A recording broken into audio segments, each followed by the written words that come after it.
On this episode of Shiny G88's Computer Repair, I show you how to add USB ports to your car with no wiring.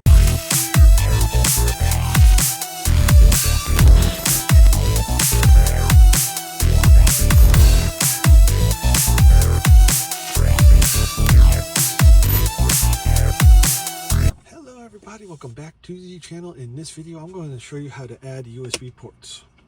This is aftermarket. This one doesn't work in here because my radio doesn't have a back USB port. But this is a 12 volt connection. It is not a cigarette lighter.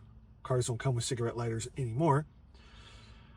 And I have this. Now I had this hooked up to here, and when I push it, I'll show you in a second here.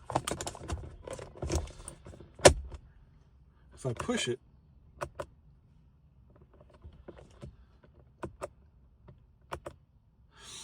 it came up with basically a voltmeter. Now, I do not need all this hooked up at once. So here's what I'm going to do.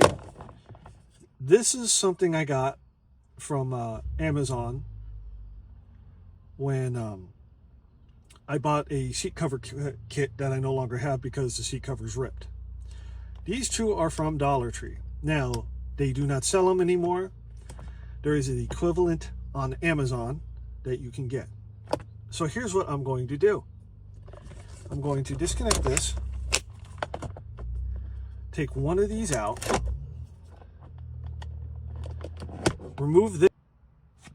All right, so I got the adapters, and as you can see here, I have two USB-A ports.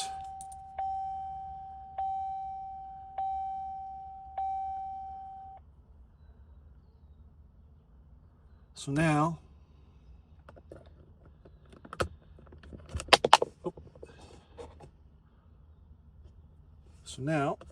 I put them in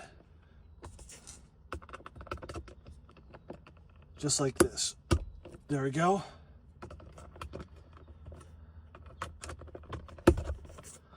And now I have 4 USB-C ports, and there we go.